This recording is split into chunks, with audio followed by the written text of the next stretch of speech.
Oke cuy, balik lagi sama gua Gani. Hari ini kita akan rakit PC APU Ryzen 5 8500G lagi, tapi harganya bukan 16 jutaan. Ini versi lebih murahnya. Kalau misalnya kalian nanya, "Bang, bisa nggak sih? Itu kemarin kok 16 juta, aku maunya 12 jutaan, bisa nggak Bang?" Bisa, dapatnya spek kayak begini teman-teman ya. Apakah ada yang dipangkas atau enggak? Jelas lah, dari 16 ke 12 ya ada yang dipangkas. Pertama, RAM ya, kita nggak bisa dapat 2 kali 16 GB, kita dapatnya 2 kali 8, tapi setidaknya sudah DDR5 teman-teman. Jadi kalau nanti upgrade cukup ganti prosesor aja, mau bawa sama RAM nggak usah ganti teman-teman ya. Untuk motherboardnya di sini B650. Kemarin kan kita pakai B8 ya, B850, ini B650. Ini juga opsi upgrade masih enak teman-teman ya. Nanti kalau kalian pakai Ryzen 9000 dia masih bisa.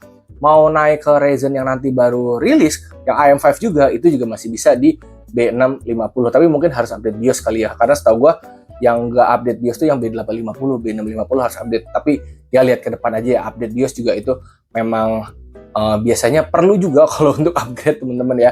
Oke, untuk power supply sama casing ini ownernya beli dari gue, jadi memang ada beberapa barang yang gue jual teman-teman. Jadi ada brand ngirimin barang, lalu gue review, habis itu gue masukin box, gue masukin dus lagi, gue jual lebih murah ya. Salah satunya ya power supply dan casing. Ini power supply YK550H. Gue kemarin testing power supply ini pakai Ultra 7265KF sama RTX 5060 Ti. Itu masih jos. Jadi ini kalau ownernya upgrade ke 5060 Ti masih aman ya. Casingnya ini si Singhuo 240 mini yang kemarin kita review ya. Ini casing kecil. Kalaupun nanti ownernya mau upgrade pakai water cooling bisa ya, masih support di casing ini teman-teman ya. Oke, jadi nanti rakitannya ini micro ATX, ada fan, 2 intake di bawah, di atas sama belakang, exhaust ya. Di samping kita nggak bisa masang fan karena mentok teman-teman ya. Apalagi motherboard ini rada bablas sedikit untuk si casing ini teman-teman ya. Jadi mirip kayak yang kemarin kita review casing ini. Oke, di video kali ini kita akan rakit sampai testing ya. Seperti biasa kalau tanpa graphic card kita full rakit testing. Tapi sebelum ke situ, buat teman-teman yang belum tahu, ini pesanan pelanggan. Jadi gue itu buka jasa rakit PC. Kalau kalian mau rakit bisa gas DM Instagram gue, namanya Gani GP. Tapi ada rulesnya teman-teman ya, kalian bisa pahami dulu rulesnya. Setelah video ini ada rulesnya, habis itu kita masuk ke proses rakit ya. Oke, selamat menikmati proses rakitnya dan nonton rulesnya.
Kita masuk ke proses rakitnya. Mobo, mana prosesornya? Ini prosesor 85G, RAM, cooler, sama SSD ya.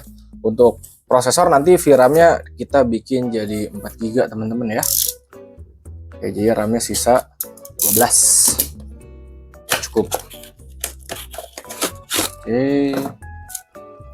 Wayah nak teman-teman, dengan harga lagi mahal macam ini. Mana ini? Kok keangkat sih? Hup. Kalau kalian punya 13 jutaan, spek kayak gini dapat 86 GB, teman-teman. Kalau misalkan mau, ini juga di diskusi live streaming teh gue tawarin juga di kalau salah 8.600 GB. Ownernya pilih 85 GB, dan dari kemarin juga kita rakit 85 GB, teman-teman. Harga mahal, jadi emang ada yang harus dikorbanin, teman-teman. Apakah kalian mau opsi upgrade yang lebih enak, atau yang penting punya dulu, kayak gitu. Itu tergantung dari kalian, guys. Harga kejam. Harga komponen menggila.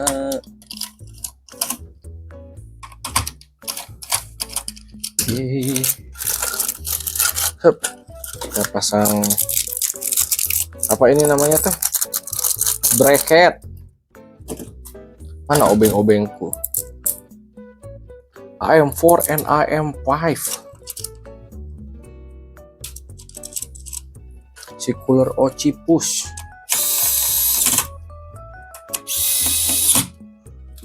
Untung ya motherboard ini udah ada apa namanya? Udah ada WiFi, udah ada RGB ya.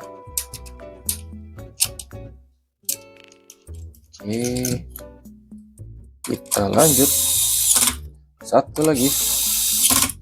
Oke. Kemarin ada yang komen katanya pas lagi ngebaut pakai obeng elektrik, endingnya tuk gitu, katanya kagak nyaman. Gimana guys? Ini torsinya kecil kok, jadi nggak kayak bor yang dar kayak gitu, nggak kayak gitu kok, senang aja. Jadi aman. Pasang SSD dulu deh guys ya. Kayak ada yang komen panik bang gitu, nggak nyaman banget mendengar suara obengnya Bang Gani, soalnya langsung dar. Mana cutter guys? Oh ini, oh udah dibuka deh. Legend 860, garansi dari Cahaya. Oke,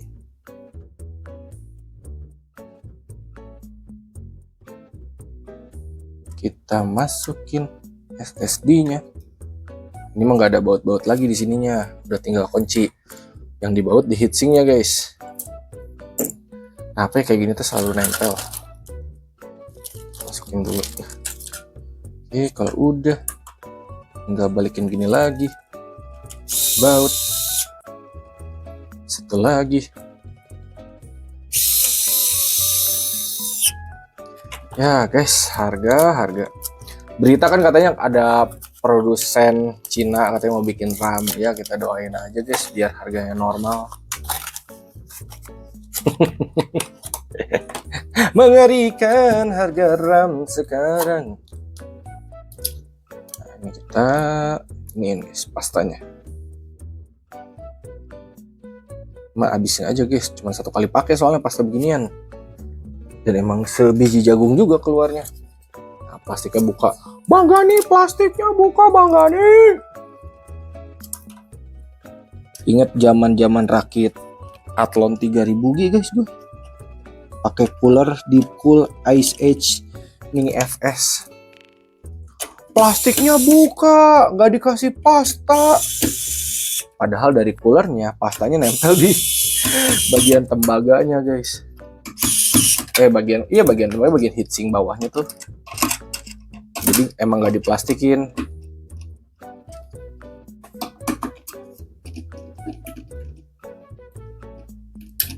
Oke, untuk RGB-nya ini nggak gue pasang sekarang ya teman-teman ya, karena ini nanti harus muter. RGB-nya cuma ada di bagian bawah guys.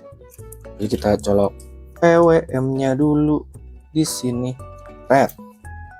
Nah, baru sekarang kita pasang RAM Kingston Puri dari NJT. Tadinya tuh saya ingat gue ya guys ya, pada saat diskusi itu RAM-nya tuh bukan ini guys, cuman habis. Jadi ganti ke Kingston. Saya ingat gue kayak gitu deh. Kalian nonton di live streamingnya guys. Seingatku ya, karena RAM-nya jadinya hitam. Coba dia masih masuk sih. Oke. Sip. Mau udah, kita menuju ke casing Xinghuo ya. Sekarang kita akan masukin, aduh kegoyang guys, motherboardnya ya. Oke, ini agak bablas sedikit, tapi no problemos teman-teman. Nah, tinggal sesuaikan. Kalau misalkan udah kagak ada yang nyangkut, kita baut deh ya. Bautnya ada 6. Nah, kita baut.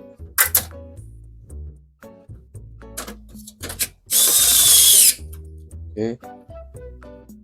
Ke tengah dulu, terus ke sini. Ujung. Ini harus ekstra teman-teman ya buat nyolok-nyolokin kabelnya. Kalian harus tahu jalur-jalurnya. Karena casing ini rada ngepres pisan. Mana ini teh? Hehehe. Kenapa jadi tremor saya?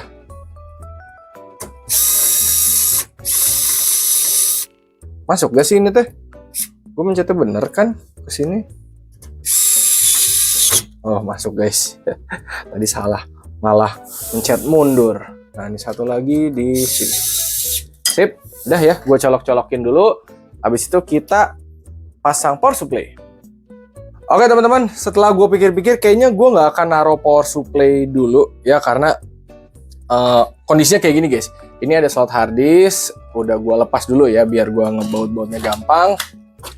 Kalau power supply masuk di sini, nanti gue masukin kabel 8 pin sama kabel fan dari atas, itu akan susah teman-teman, akan kagok gue. Jadi lebih masuk akal gue pasang fan dulu semuanya, fan atas, fan belakang, sama fan bawah. Gue rapihin sekaligus kabel-kabelnya, baru abis itu terakhir kita pasang power supply-nya ya. Nih gue timelapse aja pemasangan fan-nya.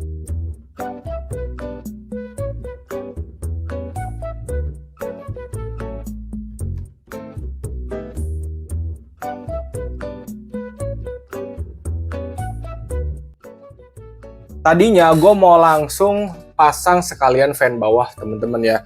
Cuma posisi di sini tuh bisa dibilang cukup sempit untuk tangan gue yang gede. Jadi tadi gue udah colokin 8 pin power supply yang ke motherboard itu duluan, lalu pasang 3 fan. Nah sekarang sebelum pasang fan yang bawah, gue harus masukin power supply dulu guys ya.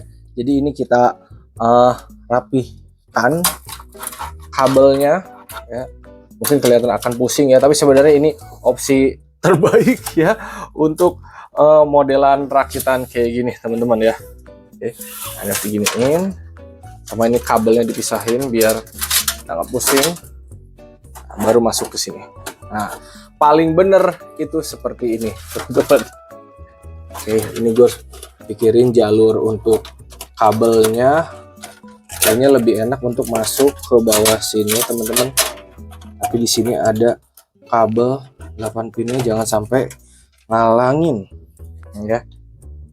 Nah, sip. Ini dia guys. Kalau udah gini, kita baut dulu power supply, baru rapihin kabel fan atas, baru pasang fan yang bawah. Karena dia space-nya segaris gini guys. Kalau gue nggak ngeberesin dari atas, kelabakan nanti gue. Soalnya kemarin pada saat gue pertama rakit pakai casing ini, agak bingung gue kabel manajemennya. Nah ini yang kedua gue paham, oh ternyata harus kesini dulu, harus kesini dulu ya. Jadi memang harus trial and error guys untuk rakit PC. Sip. Nah ini gue rapin dulu ya kabelnya, sekalian nyolok 24 pin, baru deh kita pasang fan yang bawah.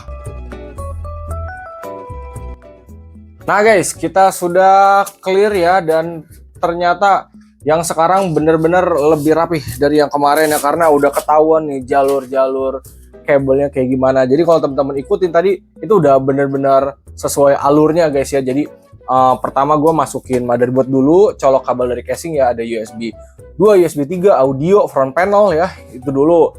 Terus fan yang atas sama belakang guys, itu masuk doang, sekalian ngebaut, sekalian masukin 8 pin yang power supply ke motherboard. Oke. Kalau udah selesai dibaut fan-nya, masukin power supply, 24 pinnya colokin, lalu rapihin nih. Kabelnya jadi lebih rapi kan di sini nih. Tuh. Baru abis itu kabel fan yang atas sama belakang rapihin, colokin ke bawah. Terus 2 fan, baut, rapihin kabel, colokin lagi ke sini. Jadi alur kabelnya udah jelas di sini dan ini lebih rapi dari yang kemarin. Oke. Dan gue lebih senang ya karena hasilnya lebih memuaskan. Kemarin pada saat gue pertama kali ngerakit pakai casing ini kan rada bleetan guys, kabelnya jelek banget, keleweran kemana-mana. Nih sekarang lihat guys, anjay rapi tuh. Oke, nah berarti ini udah clear ya. Oke, kita sekarang nyalain si PC-nya. PC sudah dicolokin ke listrik dan langsung aja ya, bismillahirrahmanirrahim, menyala. Oke, mantap. Nanti lampu kita set putih teman-teman ya. Kita tunggu masuk ke BIOS. Oke teman-teman, sudah masuk ke BIOS, mau bawa prosesor RAM, SSD, suhu juga sudah aman.